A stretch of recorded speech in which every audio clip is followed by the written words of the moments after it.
You're watching The Sports Objective, the podcast for Pirates.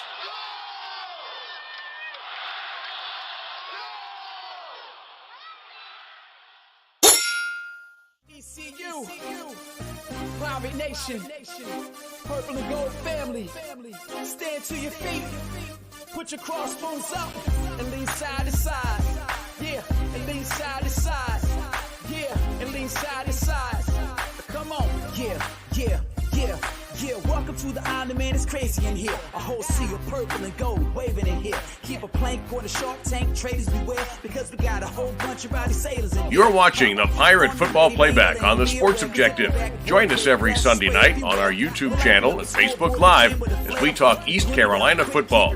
Now, here are the guys. Welcome into the Pirate Football Playback right here on The Sports Objective. Pirates get a big win, 34-13 over UCF, the Knights. And, of course, our great show, The Playback, is brought to you presented by L&K Custom Homes. Give Kevin Walker a call. He's a licensed general contractor, 336-688-8461. And, guys, I tell you what a great night. I'm feeling a lot better today. Doing chores even is better when the Pirates win. What's up, Bubba Rosenbaum? Man, guys, how awesome was last night? Still on an emotional high after what was undoubtedly the most complete game of the Mike Houston era.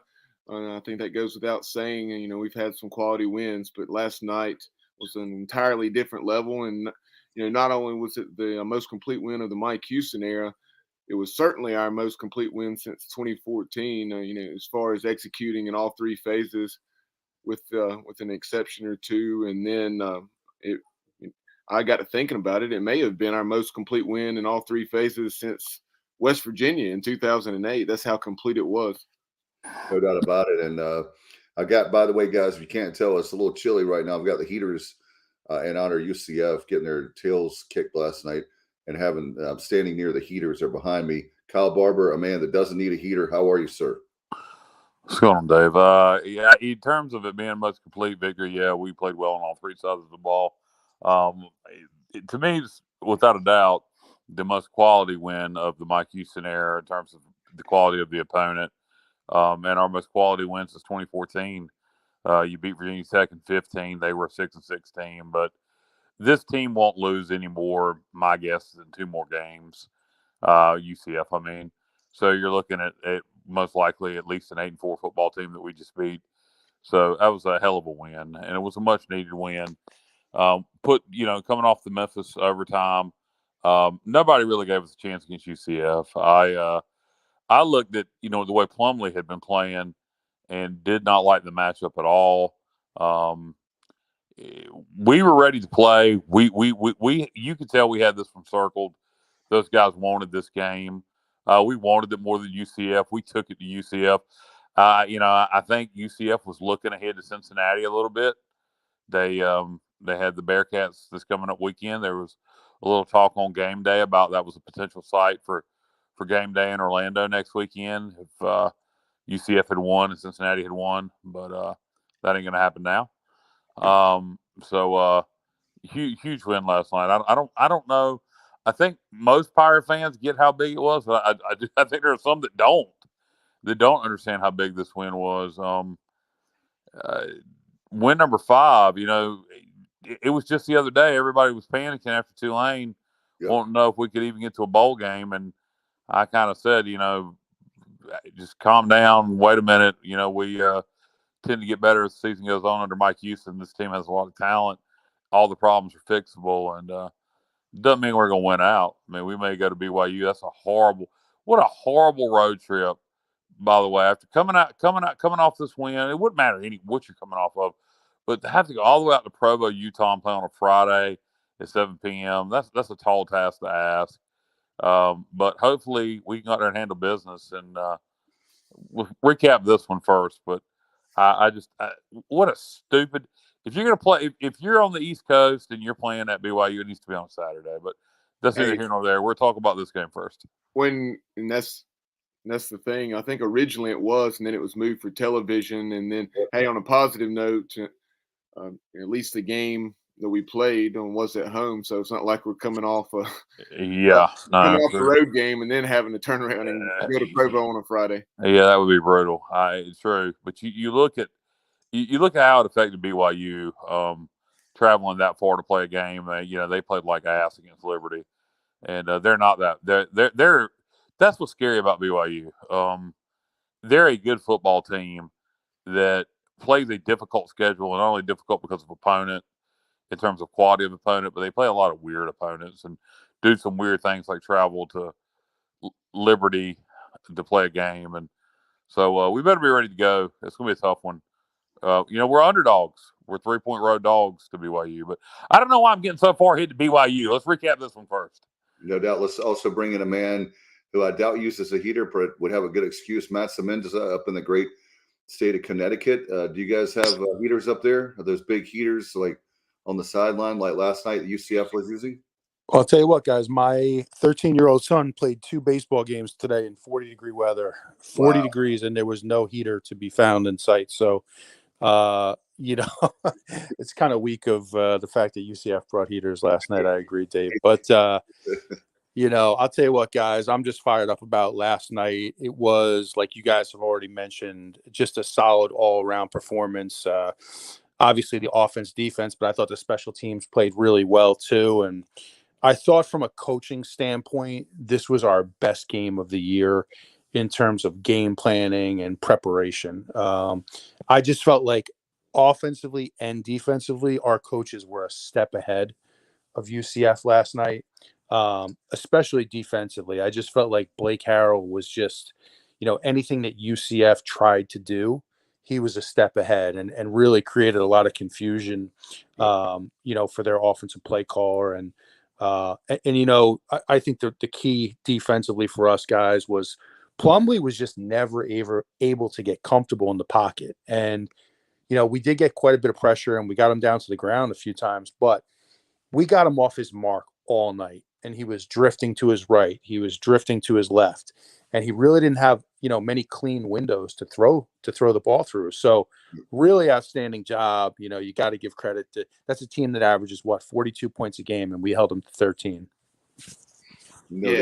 Impressive performance by the Pirate defense and Matt. And we talked last week on the Pirate preview, as well as a little on the Sonny and Semenza when I filled in for Jay, just the importance of, you knew you were going to give up some yards, and you knew that it was probably going to be, right around 400 yards, and it ended up being 426, even in a good scenario. But the bend but don't break mentality, don't let UCF hit those explosion plays, and we did an excellent job of that. And then forced 4 turnovers.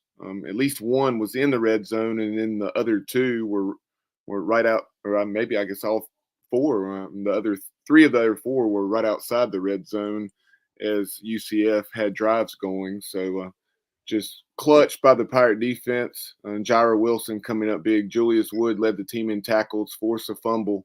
Malik Fleming had another excellent game.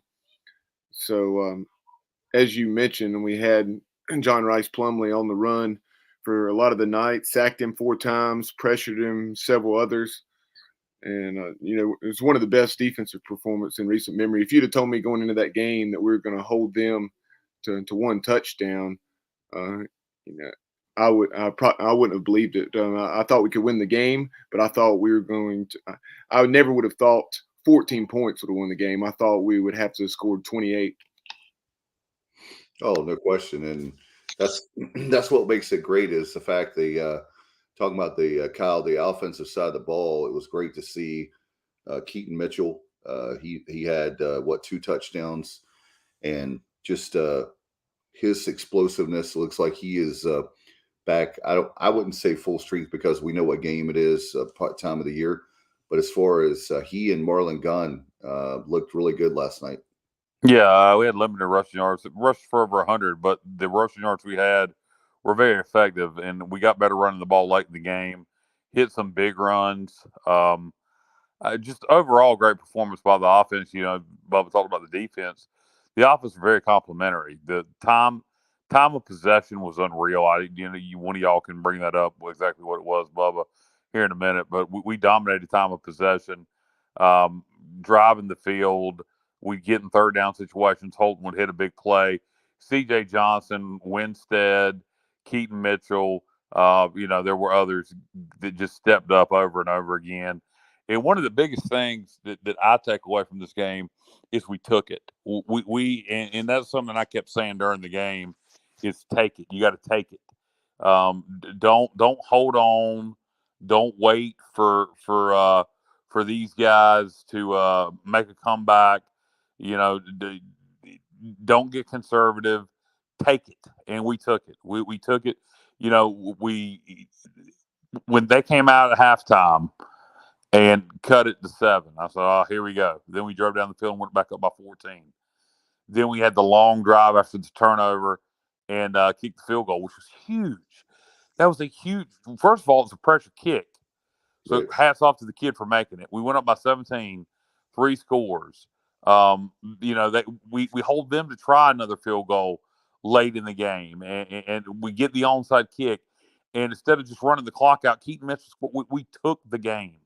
We never gave them a chance to get back in it. Anytime they thought they had a chance to get back in it, we would knock them right back out. And that's the biggest thing to me. Like I said, is we took it. We didn't hang on.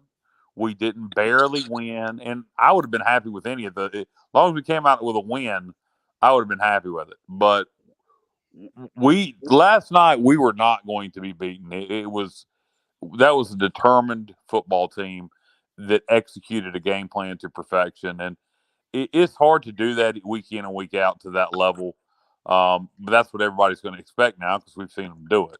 But that is hard to do what we did last night against a football team of that caliber. Yeah, Kyle, you bring up some excellent points about the Pirate offense. What a night for Holton Ahlers. Holton, 30 out of 36 for 311, a touchdown, no interceptions. Obviously, the big touchdown pass to CJ right there at the end of the first half. And he had 2 touchdowns. He had a rushing and a throwing. Yeah, I was referring to the passing touchdown, Gotcha. But yes, he and then as you take a look at the offense, I mean, we didn't punt until 7.5, 8 minutes to go into the game. And great punt, by the way. Yeah, excellent punt by Luke Larson, 41 with no return, angled it toward the sideline and didn't give UCF a chance to make a play in the open field situation. So great to see that because UCF came after it, and I was like, oh, uh-oh. And Luke got it off. And, looking at the offensive numbers and outside of Holton, who I already mentioned, you had just so well balanced. Like you mentioned, Kyle, and I know we discussed this a little last night on my drive home or drive back to Raleigh, I should say. And I think the Pirates actually finished with about 140 or 50 yards rushing because I wasn't factoring in Keaton's 35 or 40-yard touchdown run to salt it away. But up to that point, we'd had about 105, 110 yards. But as you mentioned, we were getting 3 and 4 yards fairly consistently, occasionally more. And Marlon Gunn had some solid carries, made something out of nothing a few times. And you had Zay Winstead, another solid game. Obviously, CJ, 11 receptions for, I think, about 140. And the plays they made and back shoulder throws and just going up, getting 50-50 balls. Much was made of UCF having some taller corners. And we still saw Zay and CJ do their thing. Ryan Jones had 3 or 4 catches. Josiah Hatfield had a catch or 2 at least, and you saw him play 55 or 60 snaps once again. And early on, had the defense not done what it did, forcing an interception, UCF could have really gotten some momentum early after us having driven what was it, 65 or 70 yards. I think it was about a 10 to 12 play drive for 70 yards or so. And then we doinked it off the upright. And then we had the big turnover as UCF had something going. That was one of the few explosion plays they had on their, I guess, first drive of the game when Bowser, he lined up in the Wildcat and kept it around the left side for about 30 yards. But on the whole, we did a good job of making them drive the field and then created those 4 turnovers we already mentioned. Also, there in the first half, I talked about not having the punt. Our second drive, 16 plays, 50 yards, 7.5 minutes. 10 plays, 80 yards, 5 minutes and 21 seconds. 7 plays, 72 yards, and just under 3 minutes. So just exactly what we've been waiting to see from this team, not only offensively but defensively and special teams wise, outside of the one missed chip shot field goal. Yeah, guys, and Holton Ahlers last night, he looked like a 50-year quarterback. He looked like somebody who has seen every defense imaginable that could be thrown at you and knows how to deal with it. Because if you go back and watch that game in the first half, UCF, their game plan was to play a lot of zone coverage, and Holton was literally just carving them up. There were windows in that zone, and he was just picking them apart, and there was so much available. And if you notice, when they came out for the second half, they came out in the third quarter, their first possession in man press.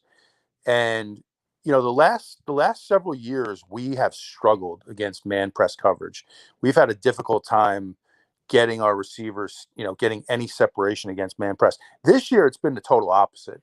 If teams play man press against us, we're gonna pick them apart. And so they tried to throw a lot of different wrinkles at Holton last night. They tried so many different zone concepts, man schemes, and he had an answer for everything. And he was incredibly sharp last night. So you got to give him props. And what can you possibly say about the receivers? I mean, Winstead and C.J. Johnson, they look like men amongst boys out there. Looking like Cam Worthy in 2014. Yeah, chemistry, and also we got to give a shout out. You're talking about the coaching staff. The play calling last night was by far, I think, the best I've seen. Fire Donnie Kilpatrick. Yeah. What about, hey, Bubba, you said earlier this afternoon in our group text, the Donnie train. I guess everybody's back on the Donnie train now, or what? Or you think they're off the Donnie train? What do you think? I was kidding. I know. No, I was saying the way I worded it. I said everybody that was on the quote Fire Donnie train, that train is now off the tracks. Yeah, for this week anyway.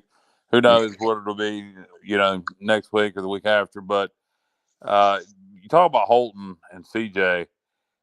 There was times where I noticed last night, watching in between plays, right before plays, they would be talking to each other in the huddle, and you basically knew before the play that Holton was going to CJ, and UCF couldn't do a damn thing about it. And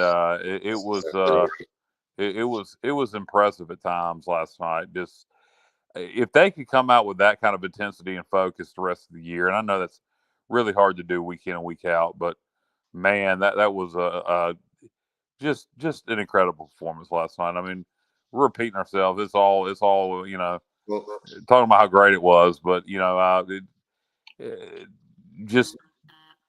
was. The disappointing thing to me about it, if we want to talk about some negatives, was the crowd. I knew. Yeah. I don't understand where people were. I don't understand. It started off, it was probably 36,000 there, maybe.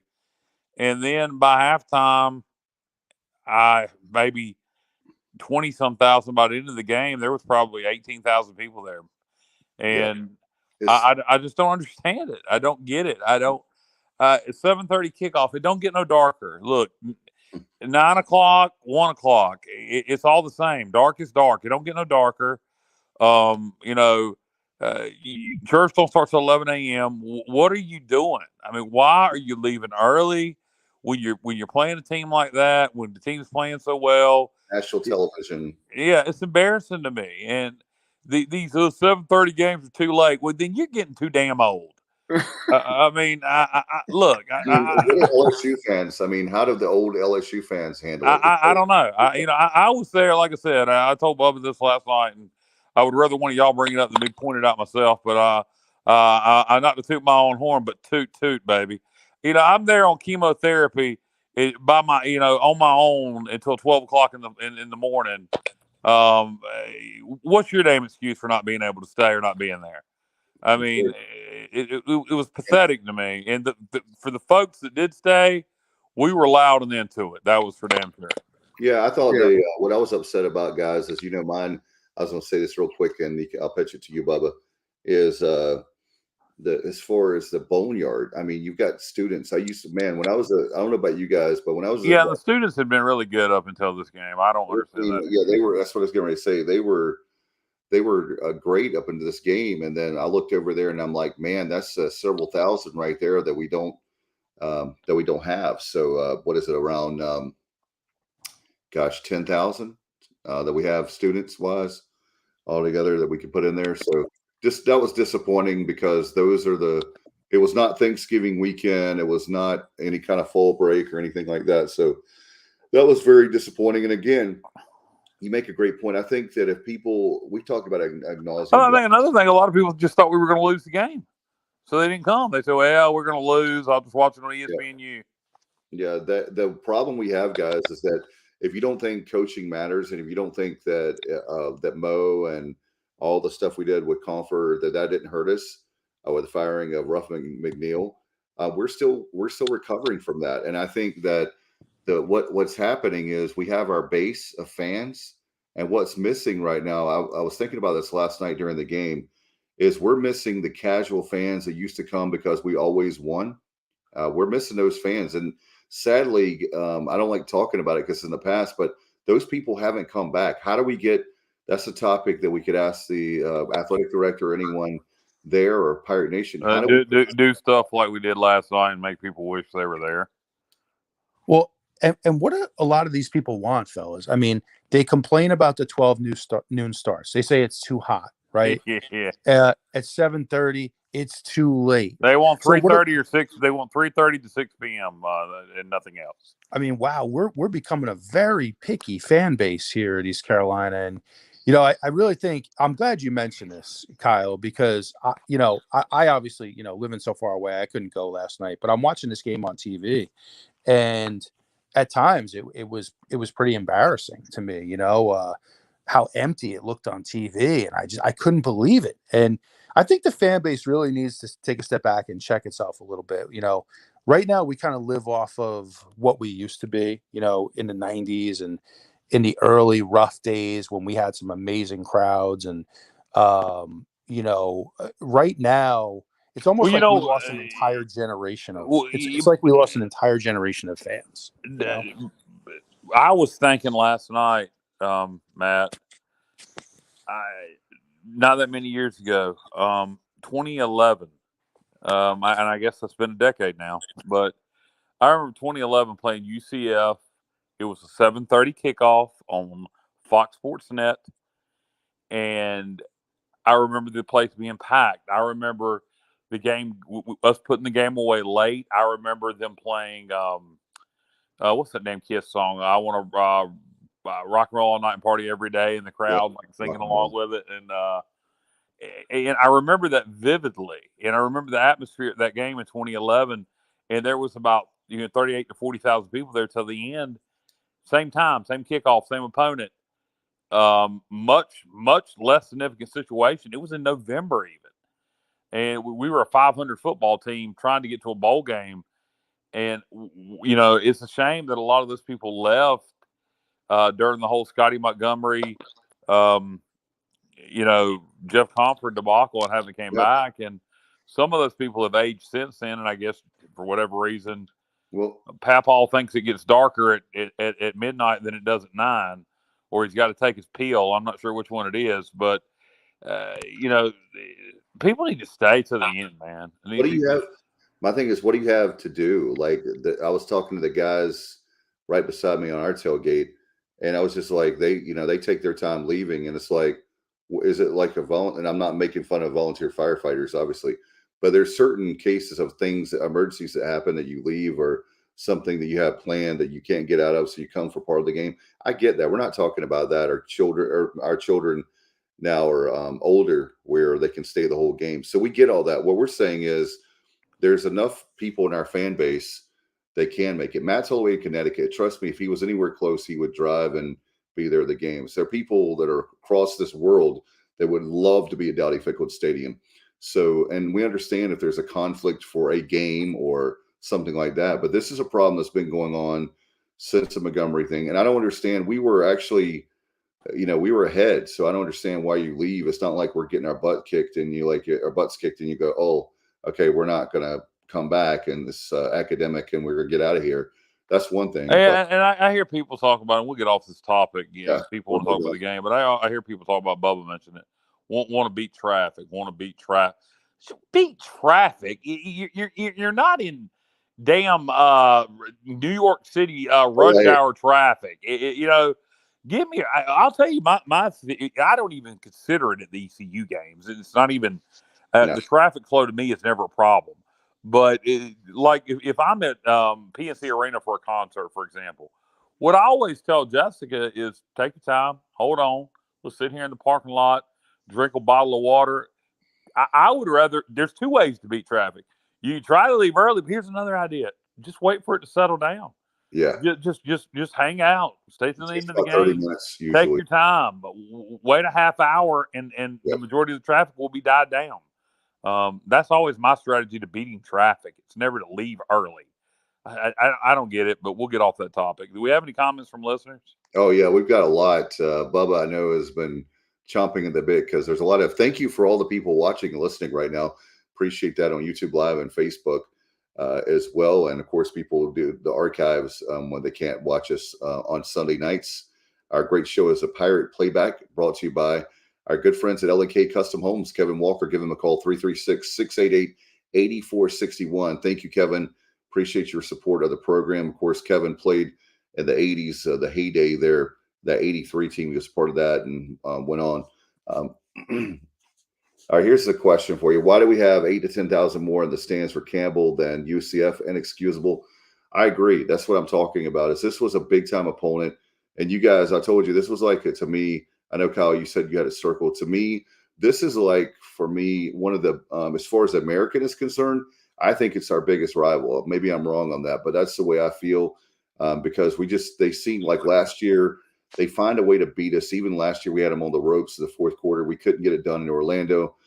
Tonight or last night, rather. Yeah. At one time, it was definitely back in the, at one time, at the end of the Conference USA days, that Southern Miss Marshall, they've dominated us in recent years. So it's a one-sided rivalry. But I can't stand them. I can't stand arrogant bunch of ass clowns. They're not all their fans. Some of their fans are great, but a lot of their fans are entitled, do not appreciate what they've gotten, and don't realize what they've gotten has a lot to do with because of where they're located. Now they've taken advantage of opportunities they've been given, but nonetheless. And we had some certain dealings with some of their media members that I'll just let that lay where it lays. Ha ha ha. And but anything else from as far as to answer the question, why do we have more for Campbell than I think part of it is early in the year people are excited and then things don't go their way and they get down on the team and they don't think we're going to win this game. But you know what? When you don't show up, you might miss something special. But anything else, people comments that? Oh yeah, here's one for you. Let's go to Let Freedom Ring. Kyle, you even criticized Kirkpatrick big time. Give us a break. Some people have children and have to leave, dude. Wake up. Shaking my head. You're always negative, Kyle. We won, dude. I'm always negative. Blow me, Lee. How about that? There's some negative for you. You're right. Criticism is fine. Criticism and negativity is two different things. I have criticized Donnie Kirkpatrick. What the hell does that have to do with leaving? What does that have to do with leaving early? What does criticizing Donnie Kirkpatrick have to do with leaving early? What does one have to do with the other? Your comment made absolutely no sense. And LHD 687, if you buy a ticket, why not plan to be there the whole game? I don't understand it. Amen to that. Yep. In fact, here's LHD. I had a guy in front of me yelling at Donnie from row AAA. Same guy cheered when we got it together and left at the beginning of the fourth. Well, he had confidence that we were going to hold on. What does Donnie Kirkpatrick have to do with leaving early? Why are we tying these two things together?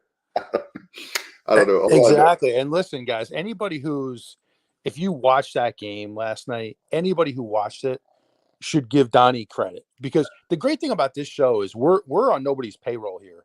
No. We give our honest opinions. We are very when people deserve credit, we give it to them, but we also will criticize. And at times this year, Donnie has called a bad game. That's just a fact. And but I guarantee anybody who's listening to this show, when he's called a good game, like last night was a great game. And like I gave him credit early in the show. I said he was 2 steps ahead the entire night. Guess what? We're going to be the first guys to give him credit. So yes, the way it is. Let me explain to you the difference between criticism and negativity. And Matt just did it. Criticism is when you criticize a game someone called and you point out things they could have done different. Negativity is when you say the next game they're going to call is going to suck. When Scotty Montgomery was here, I was negative because I knew everything he did was going to suck. I predicted before it was going to happen. So criticism is when you say XYZ should have been done better. Negativity is when you say he's going to keep sucking. We ain't going to win. That's the difference between negativity and criticism. All right, we got another one from the Patriot. If Kyle isn't complaining, he's not happy. Your mom's not happy. Alice says, if I can drive from North Myrtle and stay, most can. Yeah, exactly. There you go, Allison. Driving all the way from North Myrtle. What is that? A 3.5-hour drive from North Myrtle to Greenville. Exactly. And it don't. That's the whole thing. It don't get any darker. I mean, it don't, like I said, maybe you get sleepy. They sell hotel rooms too. That's something else that's an option. Yep. They do still have hotels, right? Yep. Hell yeah. Donnie did a damn good job last night. I kept saying, keep it rolling, Donnie. Keep it rolling. Yeah, Donnie caught a great game. And I've actually been less critical of Donnie than a lot of people.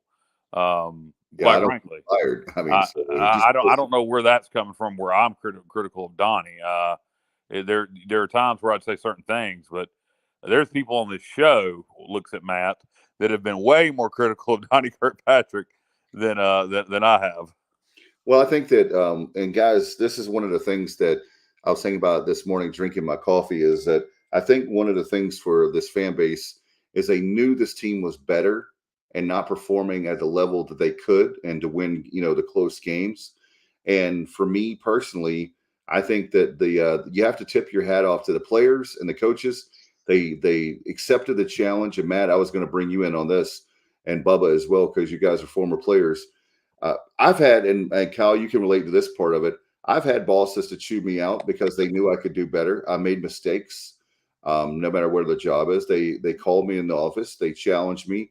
And then they were the first person to congratulate me when I righted the ship, so to speak. And Matt, I thought that's what we're saying. We're not hypocrites because we're praising Donnie. We would be stupid if we said, okay, we need to just get off this topic. Why is this even a topic? Why is the leaving early thing turn into we have to defend saying Donnie called a good game? Let's just end this topic. It's nonsense. All right, let's talk about the game. In fact, I was very impressed, Matt, when I realized that we hadn't punted the ball until the third quarter, and it was literally, as you said, the one punt we had. That's the person that Luke Larson is the one player that I've been the hardest on, and it's probably because he's 30 years old, and we knew that he was capable of. He's a man. And he is. Well, wait a minute now, but Dave. Wait a minute. We have learned many years ago you're not a man until you're 40. Okay, so you're 40. All right. Can we get the Mike Gundy video up, Bubba? Yeah, Mike Gundy taught us all you're not a man until you're 40. So okay, thank you for that reference. But anyway, we knew that he was capable of doing what he did last night. He did an excellent punt down to the aiming the ball, and it went out at the 15-yard line. Gave them no chance for any kind of special teams breakdown and running that ball back. And for me, that was one of the 4 turnovers. And the other thing, guys, that really impressed me last night, and Kyle alluded to earlier about this game, there was no way we're going to lose that game. I felt very confident once I saw the game. And one of the reasons is every time, did you notice, Kyle, you said this, I'm going to give you credit. Every time you thought that maybe UCF was going to get back in the game. We answered, we scored. That's the sign of a great team. Kyle, I'll give you credit for the fact you said we were going to win the game. Kyle, I'm going to give you credit and we'll tip my hat to you because you made that point last week on this very show on the Playback, that Houston's teams get better as the season progresses. And last time I checked, I looked last night, I looked again this morning, nobody's in the Pirate Panic room. Hopefully we can close that off and hopefully we can keep that closed permanently, Matt. But did you think that the turnovers, we just seemed to, as Kyle was alluding to earlier, we wanted this game really bad. And it was, to me, the sad thing about when we're talking about the crowd, the reason I was upset, this was a bowl-like atmosphere. ESPNU, our good friend Rennie Angolia was here. I mean, it just had a really special vibe to it. And I was disappointed. But anyway, let's talk about well, Dave, just to jump in on, I mean, to your point, I think you made a lot of good points. And first of all, Rennie Angolia is awesome, man. Like he did an awesome job calling that game last night. Obviously, you guys were there in person, but he's top notch. But to me, guys, the biggest moment of the game was we knew at halftime we're up 17-3. There's ebbs and flows to every game. We knew that UCF was going to come out and give us their best punch. And first drive of the second half, they come down the field and score right away. So now it's 17-10. And in the past, you would have seen Pirate teams fold in that situation. You would have seen probably a sack, a turnover, a 3-and-out, a punt, and then all of a sudden the game is tied. But in this case, what I loved is that we got the ball right back. We answered. We drove down the field, and we ran the ball. We controlled the line of scrimmage. We were running the ball on that team, and we answered right away. And that is the sign of a good team. That's the sign of a mature team. And that, that's something we wouldn't have done a year ago. And I think, when you hear Mike Houston all the time talks about balance. Every interview, it's about balance. He wants to be balanced. That was the type of performance last night where we were truly balanced. The running game was on point. The passing game was on point. And then all three phases complemented each other. The defense complemented the offense and vice versa. And like you said, Dave, even the punting game, we had that nice, I don't know, do you call it a Coffin's corner punt where it goes down into the corner and, right on the out of bounds line. So you just saw, again, complementary football. And I just love the fact that we were able to answer in that situation. Yeah, we answered every time they threw a punch. We answered. Every time they threw a jab, we answered with a haymaker. And you mentioned the punt by Luke Larson. Went out of bounds at the 15. He angled it to the sideline. Another good special teams play, the onside kick, recovered by Ryan Jones. Big play by Ryan there. That took any opportunity they had to possibly make a comeback out. I kind of thought when they settled for a field goal there, it wasn't waving the white flag because, they needed 3 scores, field goal, 2 touchdowns, so I understood it. But you kind of thought right then, well, if they don't get this onside, it's over. It's in the bag. And so Ryan Jones recovers it. And then what do we do? Keaton Mitchell just goes and runs it in the end zone a few plays later, and we really put it on ice. And so hats off there. I didn't want that play to be ignored because let me tell you something. You blow a ball game, you start messing around, not recovering onside kicks. Look what happened in Marshall last year with us recovering an onside kick. So hats off to Ryan Jones for getting that ball there on that play. Don't want to leave that out as we're mentioning big-time plays because, to me, that was a big play in the game.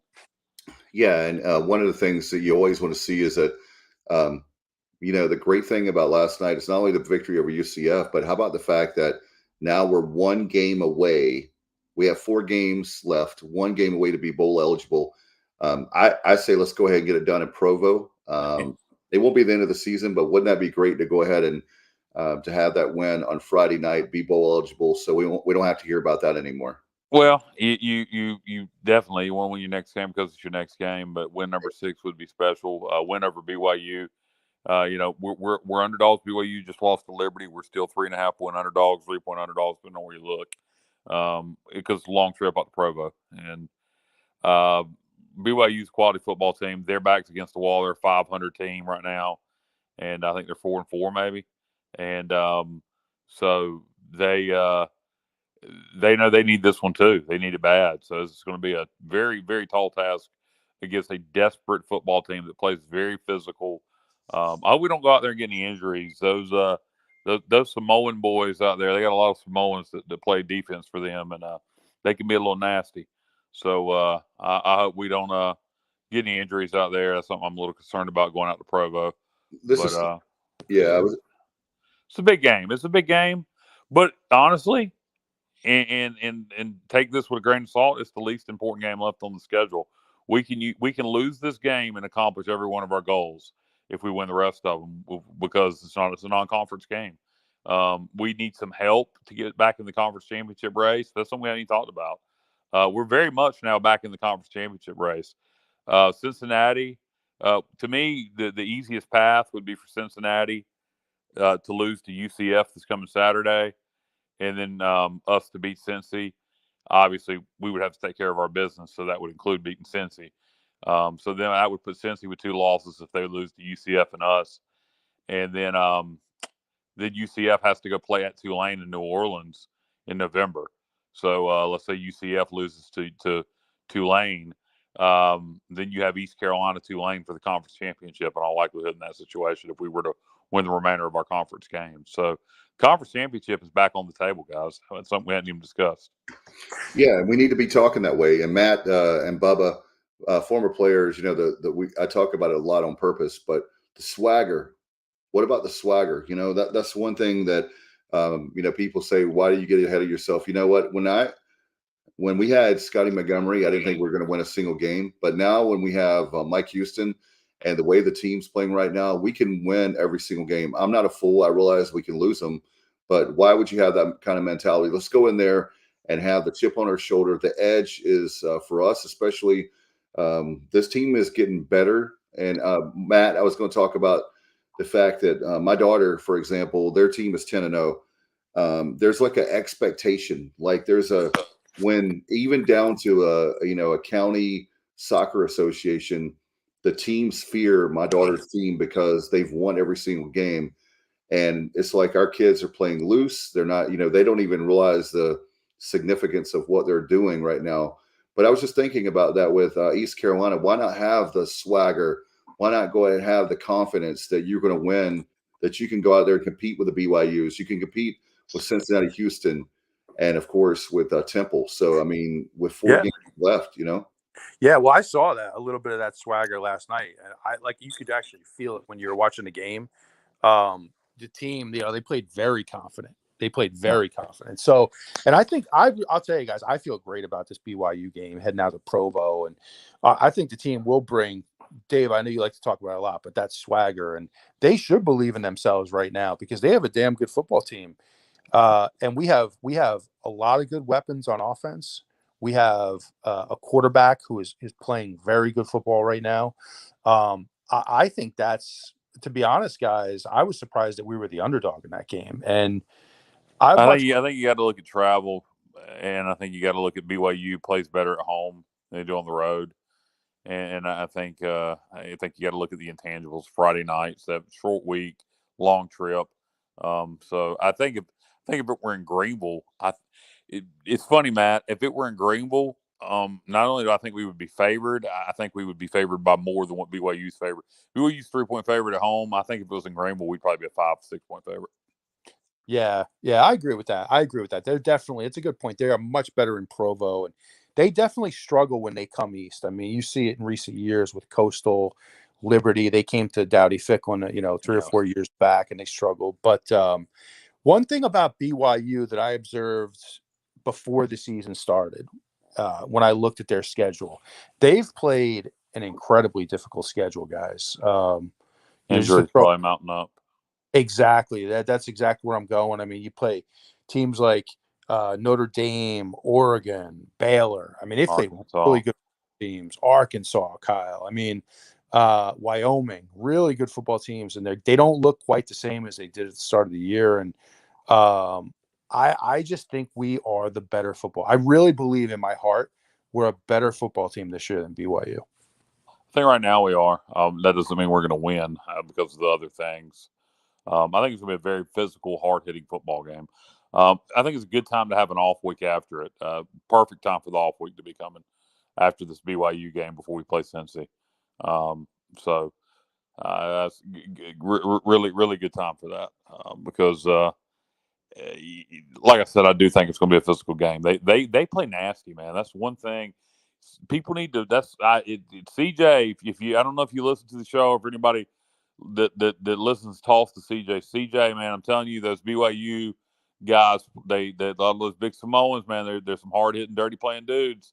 Keep your cool. Just keep your cool and go make plays. Yeah, and CJ, as great as he played, he does teeter on the brink sometimes. There were a few times last night I was really concerned that he was going to get flagged. His emotions, I love it. I love CJ. I identify with CJ. I listen, I love the swagger, but we've just seen a lot of times in the past where he does get flagged. So I just don't want to see him go backwards. Yeah. That's all, because you guys know I am incredibly impressed with what he's done this year. He's having a fantastic season. So yeah. I just want to see him keep progressing and not getting any bonehead penalties like we've seen in the past. And it looks like, Dave, we have a pretty good comment there, huh? From a Yeah. I was going to say, I'm sorry I had the guys. I'm a little tired. I had the mic on mute, but James chiming in. He's a UCF fan. He says, UCF fan here. I really think that we just lost that game. I think that the team counted you guys out as an opponent, and it cost us a lot. Our defense really struggled in the secondary to guard your talented wide receivers. Thank you, James, for watching and commenting. And obviously, you're one of the good UCF fans. We've dealt with a lot.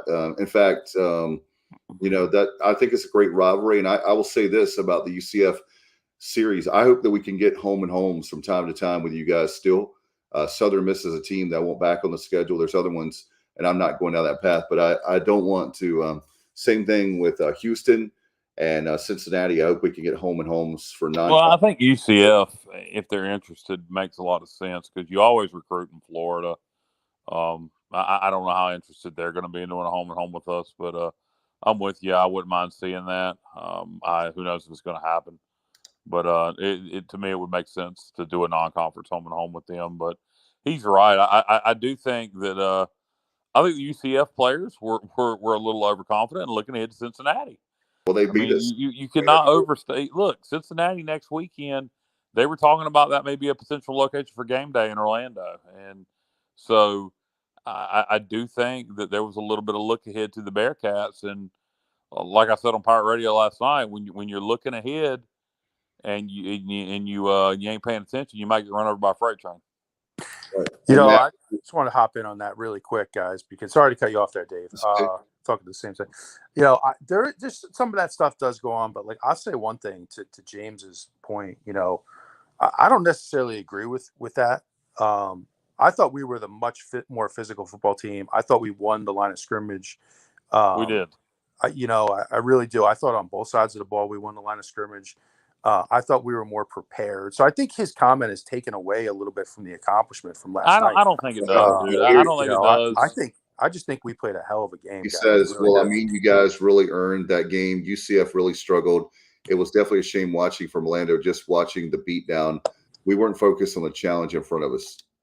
No, and see, and I get why you're saying that, Matt. And Bubba kind of feels the same way because me and Bubba had this conversation last night. And maybe as former players, you'll see it from a different perspective.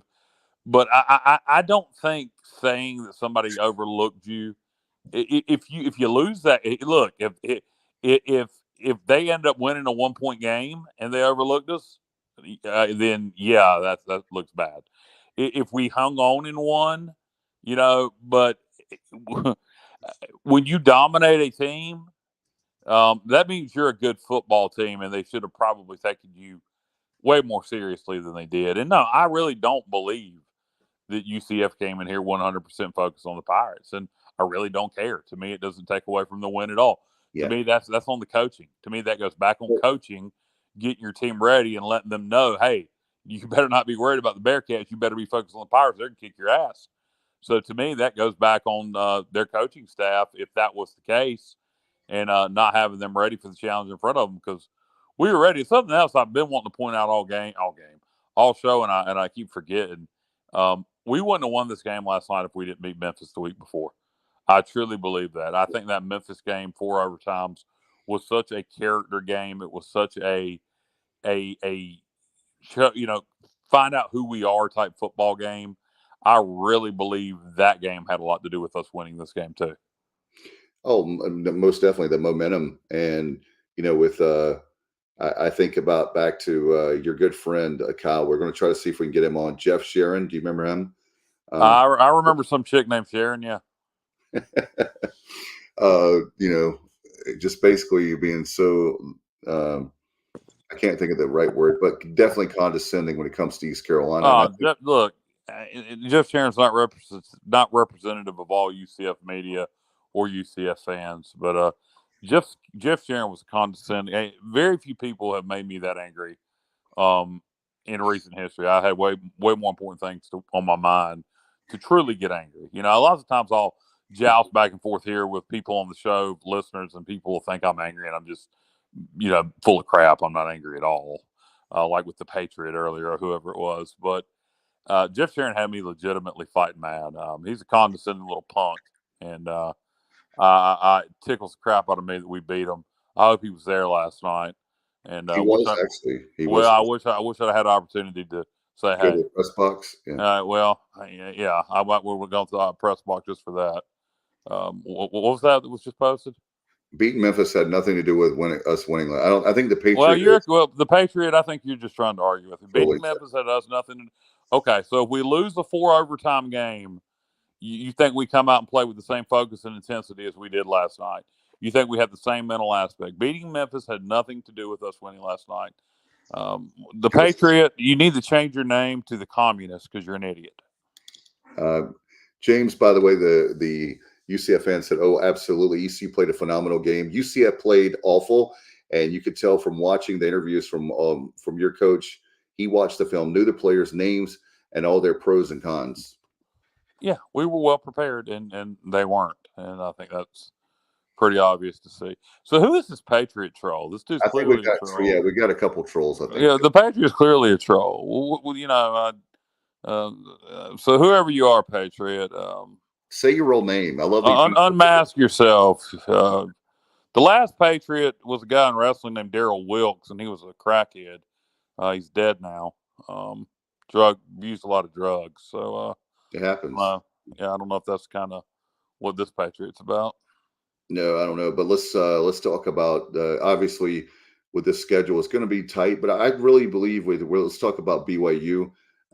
We have 5 wins. We talked about that 5-3. We've got 4 games left, and guys, we could easily still be 8-4, 9-3. We could still with a bowl win. We could have 10 wins. Well, Bubba, who apparently is gone, he's still there on screen. But it's funny. Me and Bubba did the ultimate fan thing last night. We went from trying to talk about getting to 6-6 to him and I last night. We're talking about how we can make the New Year's 6. And there is a possibility, like I said, if we go 9-3 the rest of the way, some things happen where teams in front of us fall. Tulane keeps winning, and they're up in the teens. We beat them to finish 10-3. It's an outside possibility because of the way the group of 5 is this year that we could still end up in the New Year's 6. You're my first cousin. Well, tremendous. Awesome. I'm sorry. Which first cousin? Which first cousin are you, a Patriot? Yeah, why can't you just say your name? Like, since you know. Why are we posting his comments? He's clearly a troll. I just think I think it's funny. Here's one for Robert. We love Robert. Gus was dialed in on playing in a new situation. First real road game. Any deviation from the norm is taken with that concern by coaches. Yeah, no, I think Gus probably was. The players. He's more worried about barbecue. Yeah, well, the players are worried about staying warm. They had to have heaters on the sideline. Jasper. What did he say, Casper? Who's Jasper? Hey guys, yeah. You got a feeling the Patriot may be Jeff Sharon. The Patriot's a great movie, by the way, Mel Gibson, but I don't want to get off the point. One more thing about last night that I think is really important to point out that we haven't talked about yet. We had we had a few guys back from injury last night on the D line. And we had Surad Ware, Deontay Johnson, I believe, was back. The freshman, I'm drawing a blank on his name right now. The really good freshman we all like.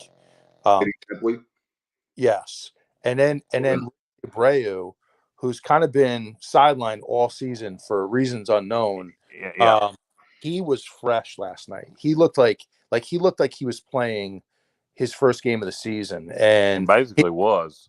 Right, exactly. And he made a huge impact, guys. And I think that was a big difference in the game because if you go back and watch, we were rotating D linemen every play. And I think that depth, really, paid dividends. No, I agree. And so does your dog. I hear him contributing there in the background. But I agree 100%. The D line last night was phenomenal, and being able to rotate in fresh D linemen makes a huge difference, particularly late in the game. Yeah, as Vera Wynn says, for all the talk of UCF taking Pirates lightly, they pulled it within 7 at opening of the second half. Pirates answered and then locked it. Absolutely. I don't. To me, it doesn't matter if they took us lightly or didn't take us lightly. It doesn't take away from the win. I never quite understand that. Why people were prepared. I think we were a better team, Craig says, and our game plan came together as a whole. They got beat. That's it. Yeah, to me, it's a moot point. People are getting offended. It doesn't matter if they took us lightly; they still got their ass kicked. It doesn't matter. It doesn't matter. And don't you think, guys, it doesn't change the outcome? Yeah, the fact that you only have 12 football games, so why would you take this one for granted, regardless of? I think it happens during the season. Navy, for example, I think we weren't prepared 100% for that Navy game on our end, and we got beat by a team that we shouldn't have got beat by, and it happens, and it doesn't change anything. Right. We are a very talented football team with a lot of good football players. And when we come to play and we're locked in, we can beat anybody on our schedules. UCF, right.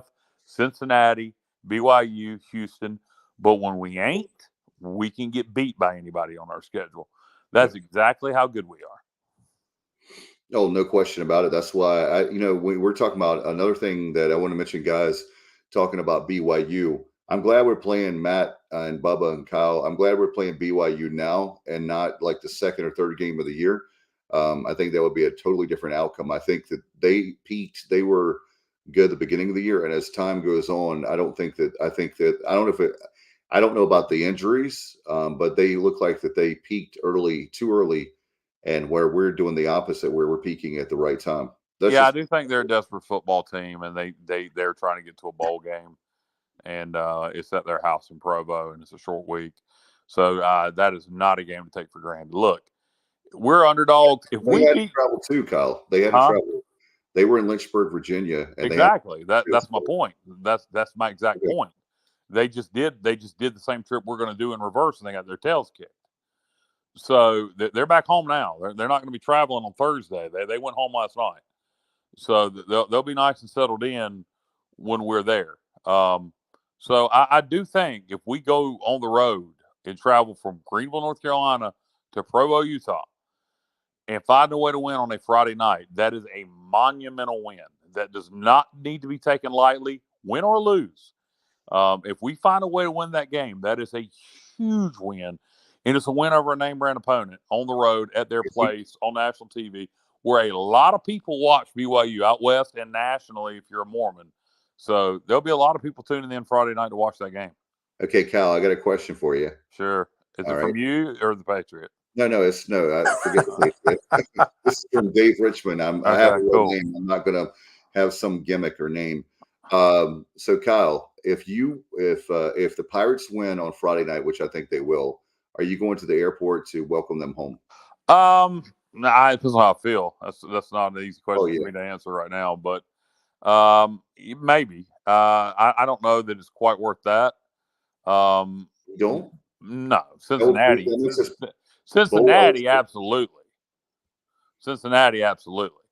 Okay. I went last year after the Memphis game to welcome them back home when we got bowl eligible. Right. That's what I'm saying. We'll be bowl eligible with 3 games left. Yeah, it's going to depend on a lot of things. First of all, what the hell time are we going to get home from Provo, Utah? That might be 4 a.m.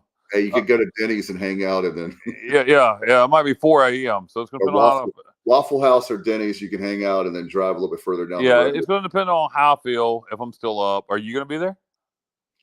Well, no, because my my kids fortunately my kids have games, but that would not. Well, hell, if they're where are they playing at? You could just you might be able to just get up and leave from the airport and take them to the game because, like I said, I believe it's a 7 p.m. kickoff. Somebody correct me if I'm wrong. Eastern, is that right? Is it 7 p.m. Eastern kick? I'll have to look it up. I'm not sure offhand. But let's say we fly to there at midnight Eastern. Mm-hmm. I don't know what time they'll get back from Utah. That's going to be in the wee hours of the morning. Hey guys, I hope that for the kids' sake, let them stay the night there. Get a hotel room for another night. Nah, they're flying. You think they're going to do that? No way. I personally, I mean, I don't know if they will or not, but I just 8 p.m. guys. We should. I think in that situation, game you're looking at midnight. You're looking at one. It's about a 4-hour flight. You're looking at least 5-6 o'clock in the morning, right? Yeah, they're not gonna. Matt, I'm with you. I wish they would, but I particularly being an off week, but and it being a Friday night game, I wish they would let them stay the night, and they may.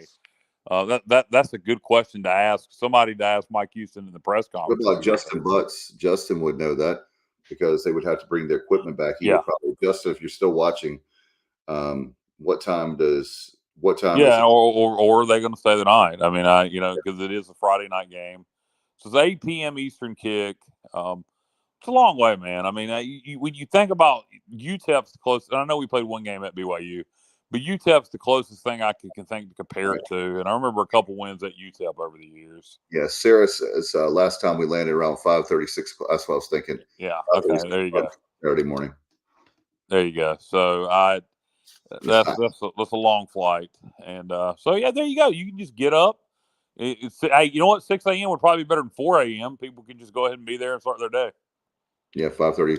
It's like Black Friday. You just go ahead and get up and get you some breakfast and then go out to the airport. I feel good about it. I think we're going to be bowl eligible. So just get a whole bunch of Pirate fans out there. Anything is possible, sure. But I really believe with this team and when we're playing. And another thing is the fact that just like we talked about, if BYU had a home game and then us right back another home game, I'd be a little bit nervous. But I think it's who wants it bad. I mean, it's to me that I think they're going to want it pretty bad too, dude. I'm telling you, this is going to be a tough game. Yeah. And don't get me wrong. I believe me, 100% we can win this game.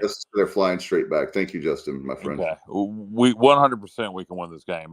I believe we are the better football team. Right. I just think there's a lot of intangibles coming into this that is going to be playing against us that we're going to have to overcome.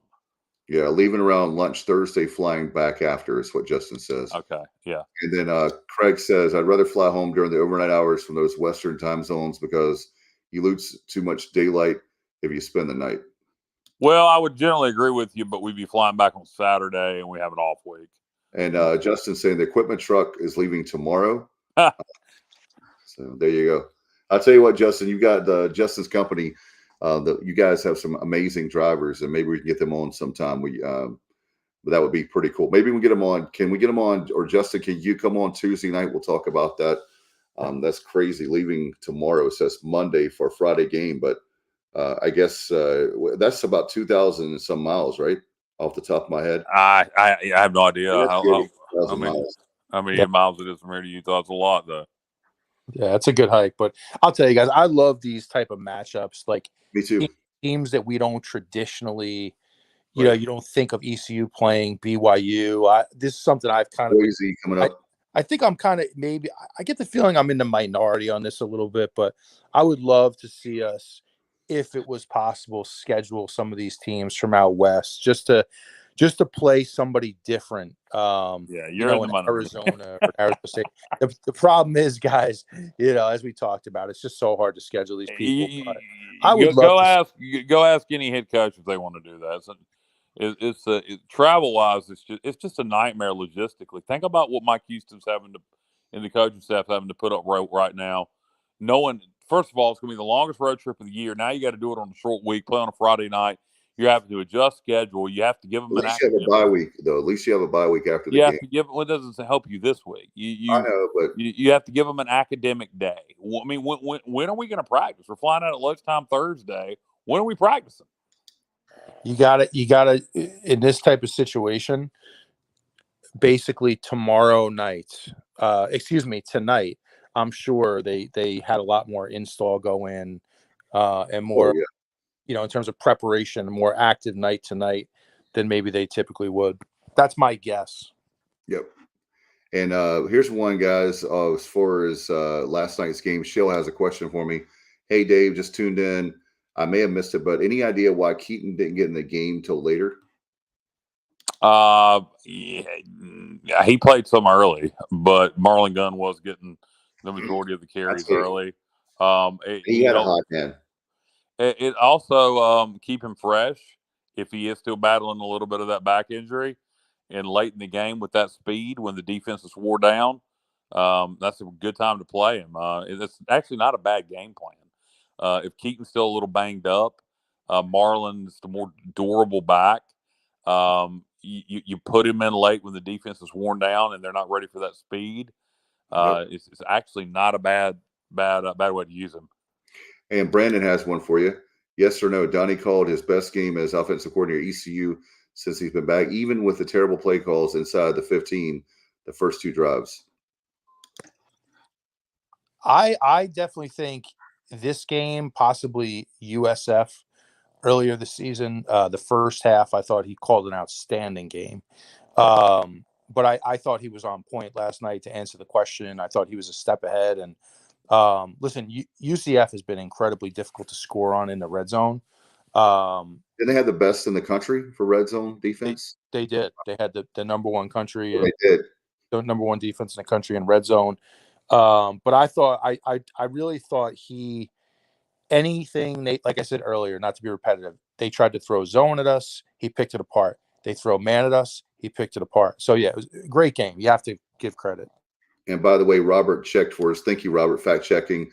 Factoid here. It's 2,220 miles to Provo, Utah. It's a 36 to 40 hour drive. And as Justin said, they have two drivers that drive that equipment truck. So they'll take turns, obviously, doing that. And how about this? Craig makes a great point. Watching the video of Harris greeting his teammates on the Pirate Walk was awesome. And we have that on our YouTube channel.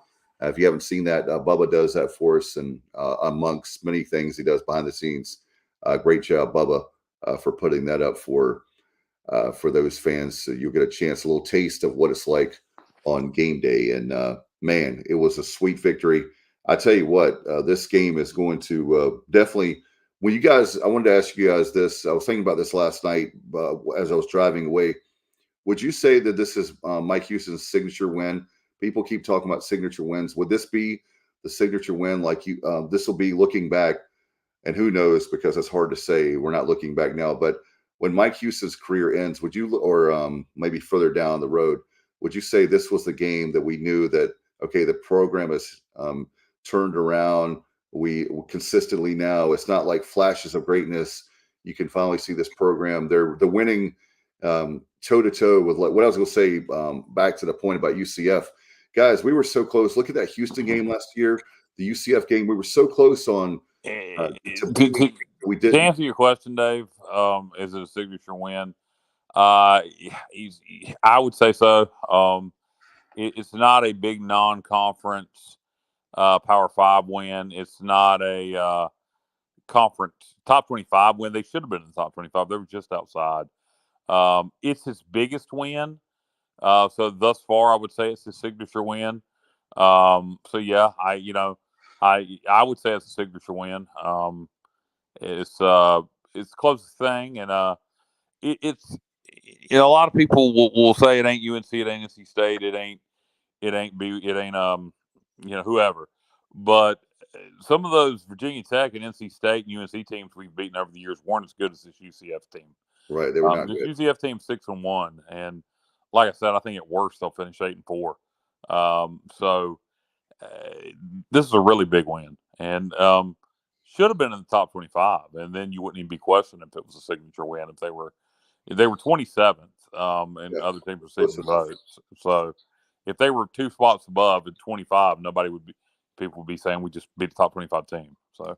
And guys, UCF is really quick before James comment. UCF is a favorite this week over Cincinnati. Am I right about that? That wouldn't surprise me. I believe that's in Orlando. Cincy has been looking much more human, particularly on defense. Well, on offense too. So it would not surprise me to see Cincinnati lose to the Knights this coming weekend. So yeah, I think I saw -2, Kyle, if I'm not mistaken. That sounds right. Yep. And James said even after last night, UCF is still number 1 in the nation for red zone D. We have yet to beat a quality opponent, though. We really, really need to clamp up and get focused on offense. We have yet to beat a quality opponent. Is that what post that again? Yeah, what he's saying. Well, what the hell was UCF? No, he's talking about they haven't. UCF. Oh, they have. UCF is still number 1 in the nation for defense. Red zone defense. We have yet to beat a quality opponent. No, he's talking about us. I think he's he's talking about UCF. Yeah. Okay, is he a Knight? Okay, is he a Knight? Yeah. Okay, I'm sorry. He's a UCF guy, the nice guy apparently. Yeah, he's a Knight. Okay. Well, they beat SMU. You could argue that's a decent win. They beat they beat Georgia Tech, which is an ACC team that's around 500. So I mean, quality opponent. I would say they've beaten some decent teams. I personally would probably take them to beat Cincinnati and Orlando this weekend. That would be crazy, and that actually helps us because it helps us. If UCF beat Cincinnati, then we beat Cincinnati. Then we beat Cincinnati. Then we need to get a little help from Tulane to beat UCF, and we could be playing for the conference championship if we handle our business. One step at a time, as they say, one game at a time. But that would be phenomenal. You guys, do you have any final thoughts? I know that. Are there any topics? I know, Bubba, we always talk about what about some other games around the country that surprised you this weekend?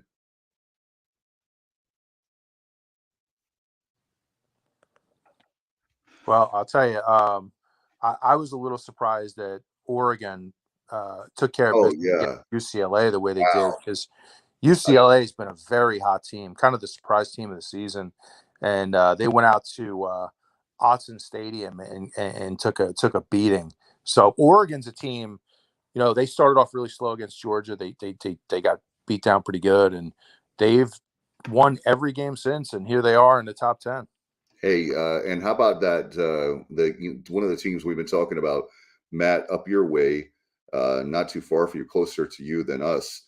That Syracuse-Clemson game was a really good football game. I enjoyed it, and I knew that one was going to be one to keep an eye on. And, man, Clemson pulls it out 27-21. But that was a game for me that, if it was an upset special, even though it was in Death Valley, that was one that we were curious about. And Clemson handled their business and won the game. But, man, oh, man, that was one. What about here's a team that people thought that was lacking too was what about LSU? They're 6-2 now.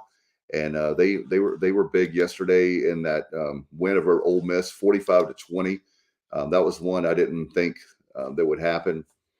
I really thought Ole Miss would win that game, so I was wrong.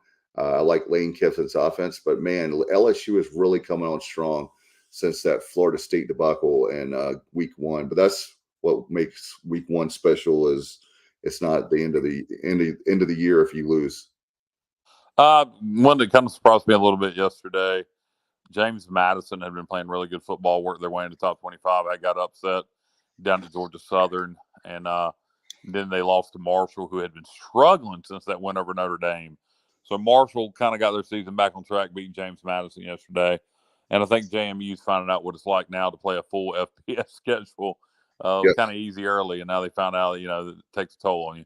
But that was one that kind of caught my attention yesterday a little bit. Craig said he was at the JMU Marshall game. Unfortunately, their starting quarterback was out for the game. JMU wins that game. JMU's quarterback. Okay, that explains that. Yeah, that definitely is a big thing. And we'll come back to that. Bubba, do you want to do some American scores? Obviously, with waiting for you to chime in on that, the American, before we get out of here, and some more college football scores.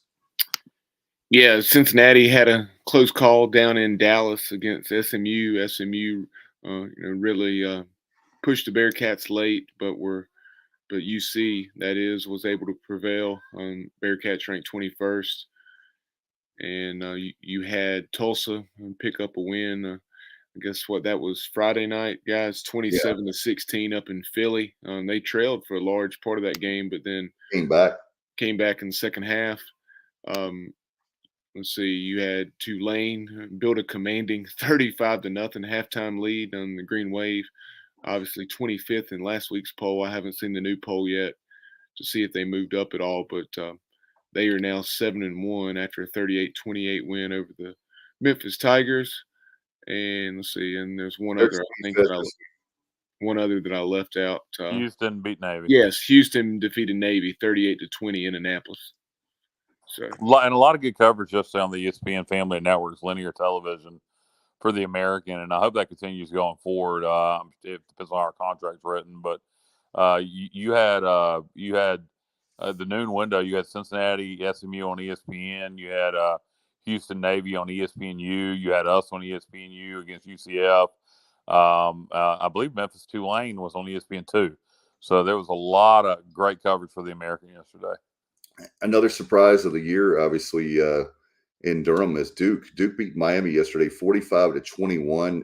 5 games already. They 5-3 now, 2-2 in the ACC.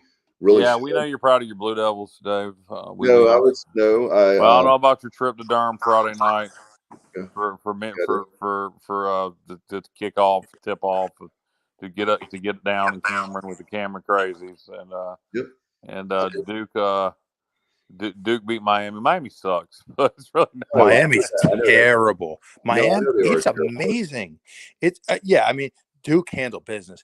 I got to say though, this Miami team is an embarrassment. I mean, how with all the talent in that area, how can they be this bad? It's just they changed coaches like they changed underwear. That's one of their problems, and I don't know. At some point, they got to get somebody to stick with them and stabilize that program. All right, Kyle. Dave's friend Shell has a question saying, okay, hey, real quick, Kyle, he would like your take on Bama compared to Georgia. Who do you think's a better team? I know, Shell, you didn't ask my opinion, but I would certainly, definitely Georgia. When you look at Georgia, they're just so far they've been yes, they had the close call at Mizzou, but otherwise they've been the much more consistent team. Georgia. They're one of the least penalized teams in the nation, whereas Bama is one of the most penalized teams in the nation. Georgia's defense has been Bama's hasn't been terrible by any means. Tennessee's going to light up a lot of people, but when you look at Georgia, they've been more consistent on that side of the ball. So I think it's clear at this point that Georgia's the better team. And my answer would be Tennessee. But I didn't mean to. If you want to provide some color there, if you have any my answer would be Tennessee. Okay.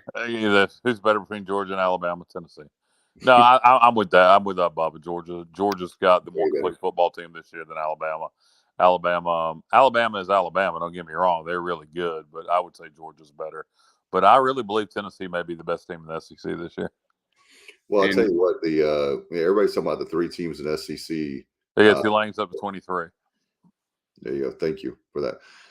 I think Georgia is and Ohio State are the 2 that are pretty much locks as far as the playoff. I don't even think Alabama, they may not even make it this year to the college football playoff. What's going to be crazy is if you get in a situation where, let's say Tennessee beats Georgia and Georgia's a 1-loss football team, and then Alabama beats Tennessee in the SEC championship game. I mean, could you see 3 SEC teams in the playoffs? No. I mean, I think this could be the year it happens. Yeah, I don't see it happening. I mean, it's possible. Anything's possible, but I don't see it happening. And talk about a dark horse for the playoffs. Obviously, some things are going to have to happen. I know what you're going. I know where you're going, Bubba. You going UNC, right? No. What in the No. what? No. Bubba, They already Dave have a off the law. show. So I'm talking Kick Dave off the show for that. Dave's banned. I'm talking about TCU. And the Horned Frogs remained undefeated yesterday with their victory over K-State. I think it was 38-28. And so Sonny Dykes and TCU are now 7-0, I believe it is 7 or 8-0, and it's just one moment. So you continue on. I'm gonna look up their remaining schedule. Yeah, if they went out when the Big 12 go undefeated, they'll definitely be in the playoff discussion. Obviously, Clemson is going to be in the talks. And their remaining schedule at West Virginia this week. When Texas Tech, and that is at home. And that's a toss-up. At Texas, at Baylor, so a couple strong tests there. Yeah, and then Iowa State at home. So yeah, they got a lot of work to do, but it's definitely, with the way they're playing, not out of the realm of possibility that they could run the table. Yeah, and if they do, you're right, they'll be in the playoff discussion. But yeah, as far as West Virginia and Texas Tech, those two teams met yesterday, and in Lubbock, and the Red Raiders just throttled West Virginia. So it'll be interesting to see, and depending on how West Virginia closes the year under Neil Brown, if Neil Brown's back in 2023. I don't think that article I sent you guys, I don't think Hugh Freeze could be a possibility there in Morgantown. We shall see. How much? Well, let me ask you guys that. I was thinking about him yesterday. How much money he's making? $3 million at Liberty, and he's like the big guy on campus. How much money do you think West Virginia could pay him? 4? I don't know. I think Auburn's going to maybe have a lot of interest in Hugh Freeze also. So I'm not sure that And I would not touch Auburn with a 10-foot pole. Well, you know what? I think Hugh may want to get back in the SEC. So Liberty can probably, if Liberty's got a lot of money, I don't know how much higher they'll go. $3 million is already a lot of money. West Virginia, you're probably 4 or 5. Auburn will easily be able to do 5. So it'll be interesting to see if he'll go to West Virginia, if he'll go to Auburn, or if he'll stay at Liberty.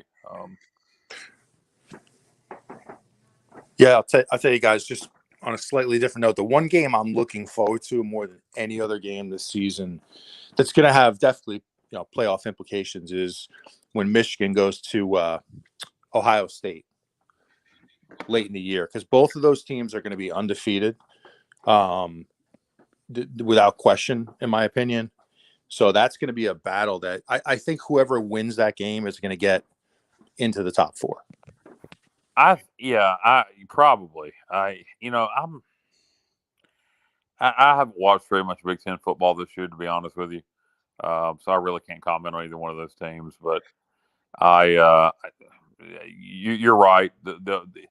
If either one of those teams went out, they'll be in the playoffs.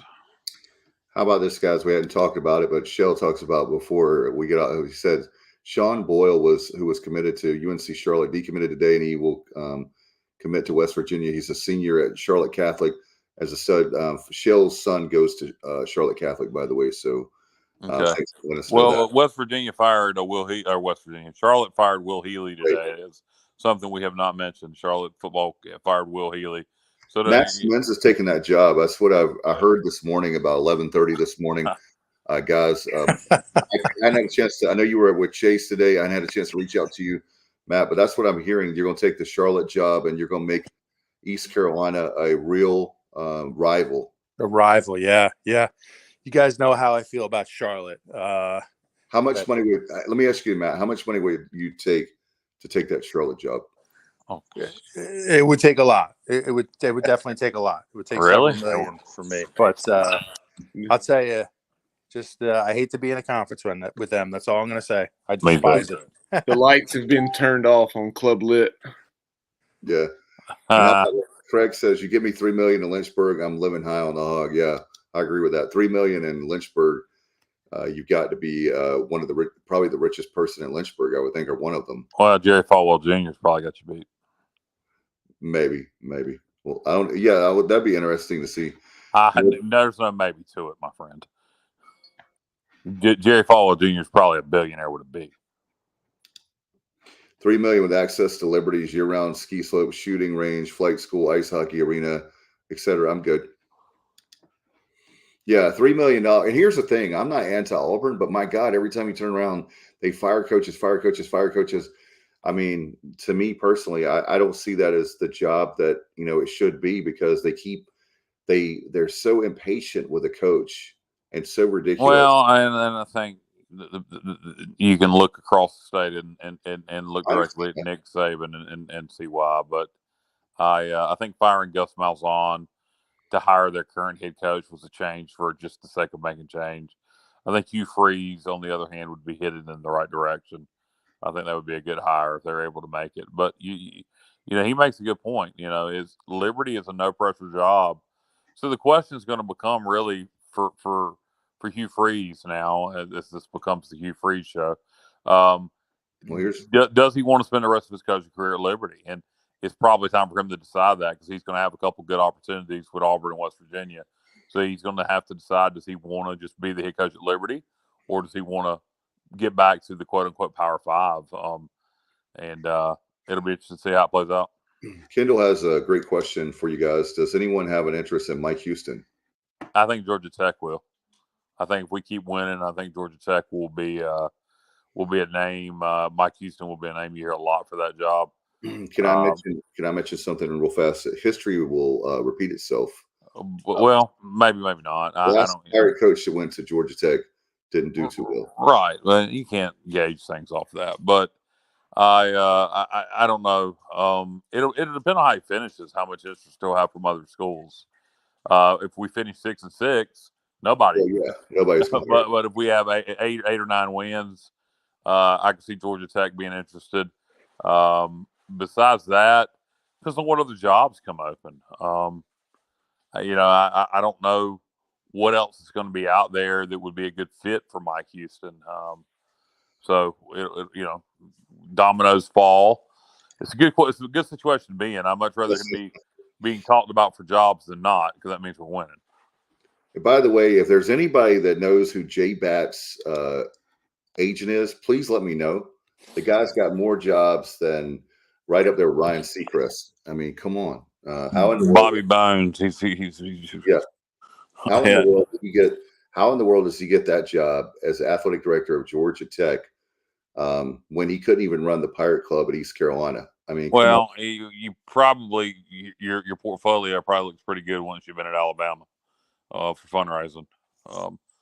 I think John. I think I'm not gonna say that, but it's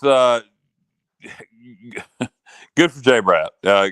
Good for him, and we'll see how he does at Georgia Tech. Yeah, we'll see how. He may what he may do wouldn't surprise me at all is just hire an Alabama assistant to be the head coach of Georgia Tech.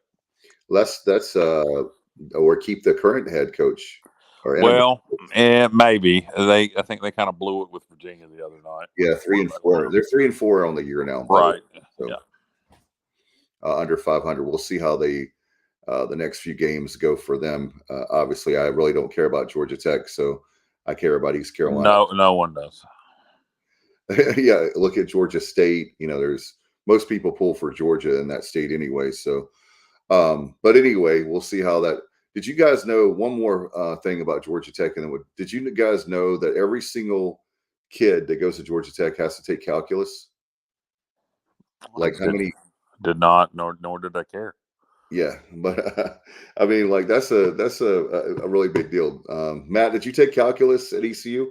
I know I didn't. Statistics was very hard, and college algebra, but I did, Dave, actually, and I got an A. Oh my God! Wow.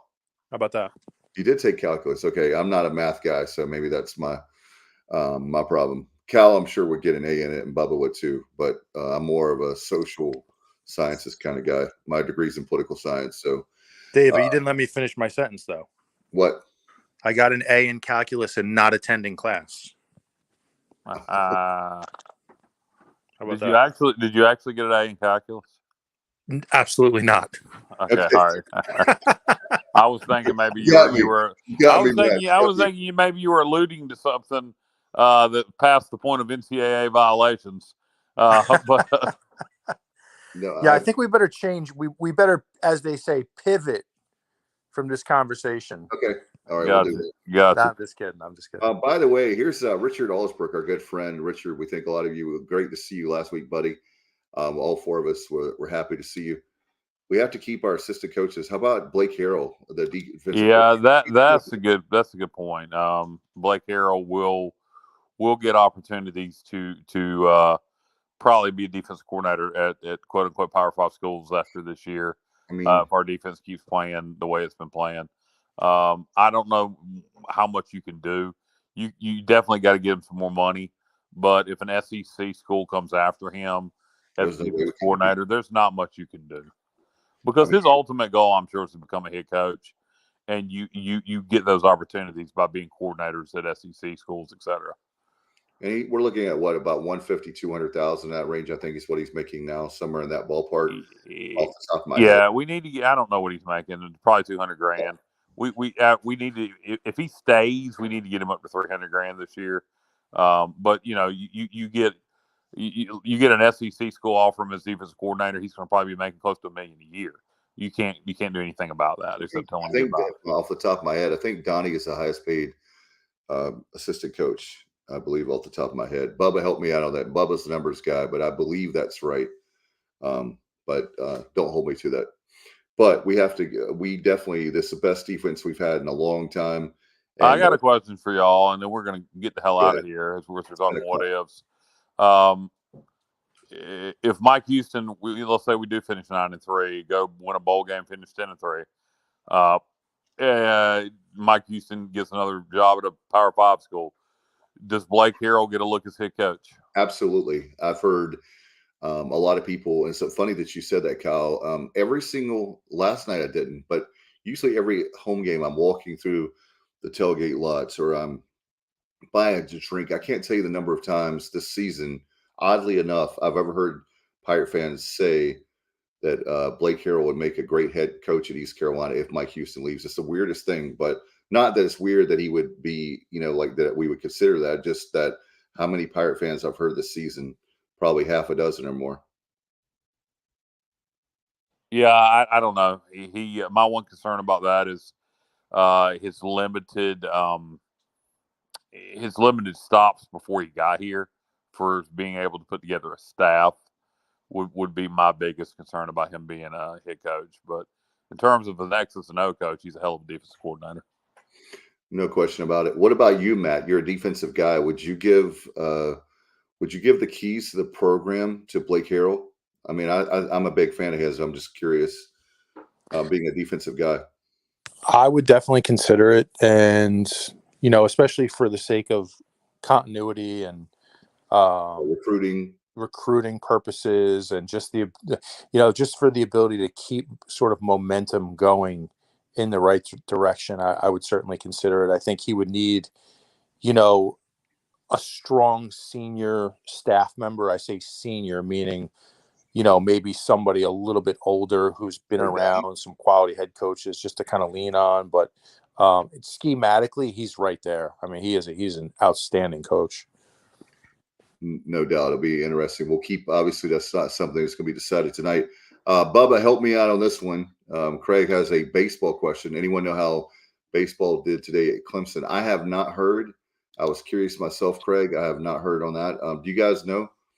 I have not heard on that. I don't know if Bubba has. I have no idea. I don't keep up with fall baseball and games that don't count. But I hope we played well. Yeah, I don't know off the top of my head. We'll have to keep that. Those games count against your total of games you can play in the regular season, if I remember correctly. I would care if they counted towards your win total for the following year, but being they don't, I don't. I don't.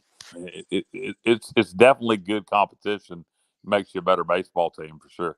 No doubt. Before we get out of here, we're going to do our sponsors again. Thanks to Kevin Walker with L&K Custom Homes. He's a licensed general contractor, 336-688 as 8461. Our good friends at Porky's Backyard Barbecue. If you're in the area next Saturday, we're going to have a big trunk or treat, and that'll be from 5 to 7 to bring the kiddos out.